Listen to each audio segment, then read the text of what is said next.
Okay. Is Zoe Kravitz bad? I mean, maybe. Okay, maybe. I mean, I can tell you right now, if she was in this room right now, man, I would. Oh, the. I know. Another I was wrong about X video. Now two of the few videos I've made this year have been about some type of mistake or miscalculation on my part, and we're continuing this streak today with Zoe Kravitz's Catwoman in The Batman. So, recently I read Batman Year One, partly inspired by someone in the comments. Let me find their name. Michael Labont 6390.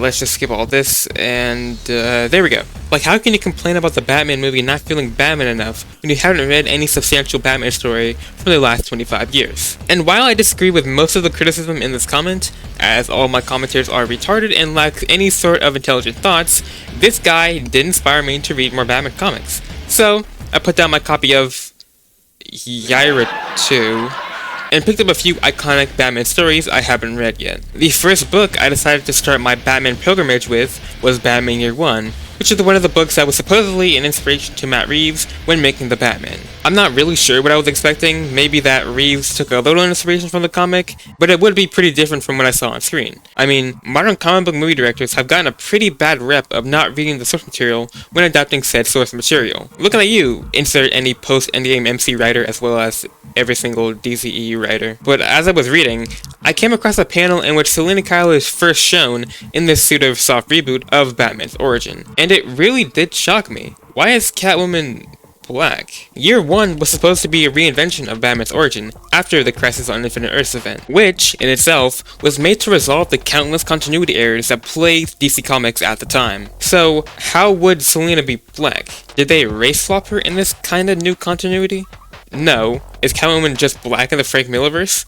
No. Then why is she black exclusively in Batman Year One? That's when I decided to do some research. If you didn't know, Selina Kyle, Catwoman, whatever, is the illegitimate daughter of Carmine Falcone. And surprise surprise, a guy with the last name Falcone is Italian. Who would have guessed? But Lowhand, what does this have to do with her being black? Have you seen how dark Italians can get? I couldn't believe it either. So even though Frank Miller or Dave Mazzucchelli. So even though Frank Miller or Dave Mazzucchelli might have intended Catwoman to be black in the storyline, or the coloring just made her look dark, this could possibly be explained as her just being aggressively Mediterranean. But how does this relate to the Batman? I mean, you might not have noticed, but Zoe Kravitz is not white. But her skin tone isn't that dark, so hypothetically, Selina Kyle in the Batman could just be a dark-skinned Italian. I know this makes zero sense to anyone but me. Like, does Catwoman being a dark Italian really change anything? Not really. I do still think she could have been casted a lot better. But at least in some niche scenario, her race change could be justified as just a skin tone change. Still kind of strange and unnecessary, but not inexplicable. So, wrapping back around to how we got here, Michael's comment. I mean, he's right. When I first read the comment, I was like, okay, I read Batman Hush, Batman Heart of Hush, Batman Hush Returns, oh, The Dark Knight Returns. And I immediately realized my view on the Batman character was extremely skewed and limited from only reading these admittedly mid books. I mean, this doesn't really change my opinions on Absolute Batman, which was the main focus of that video, but it does slightly make me rethink my views on the Batman. Like I said in that video, I love the Batman. Do I like that they did that? I like the Batman, and I also like this book, so I guess it's a good thing.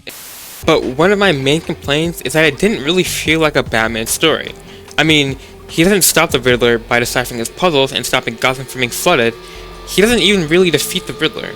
But what he does do is inspire hope in Gotham. Also, this is supposed to be Batman's, like, second year or whatever. He isn't supposed to be the world's greatest detective or world's greatest anything yet. I kind of forgot about that. That scene towards the end where Batman carries an injured woman to get airlifted, covered in mud, was an amazing scene.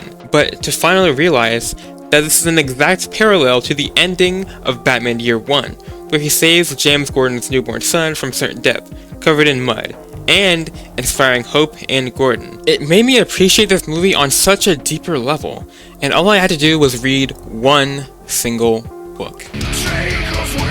There's the moral? Oh, right.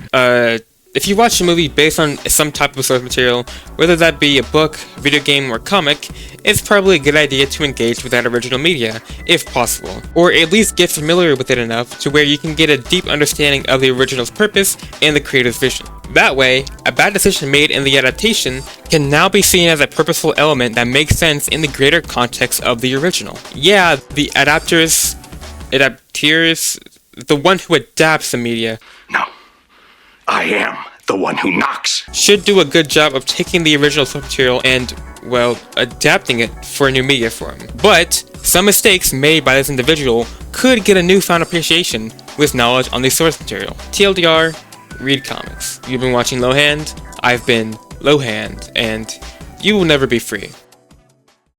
Hello. Please leave a message after the tone. Brother, what is this? This is absolutely garbage. This is the worst thing I've ever seen. Why are you putting this in a video? This shouldn't even be on the internet, quite frankly. I mean, I'm looking at this and I'm watching it and I'm thinking, wow, this guy must have been dropped on his head as a baby. Are you shaped like Stewie Griffin? I mean, this is just a travesty. Why would you put this in the script? You actually wrote this down, thought about, like, yeah, let me say this out loud, let me put this on the internet. This is just, it's disgusting. You need to be put down, if anything. This is not your best work, far from it, honestly. Why are you even gonna post this video? Why you edit it? Just throw it out, throw it away, get rid of it. I never want to hear from you again. This is just garbage. I hate this.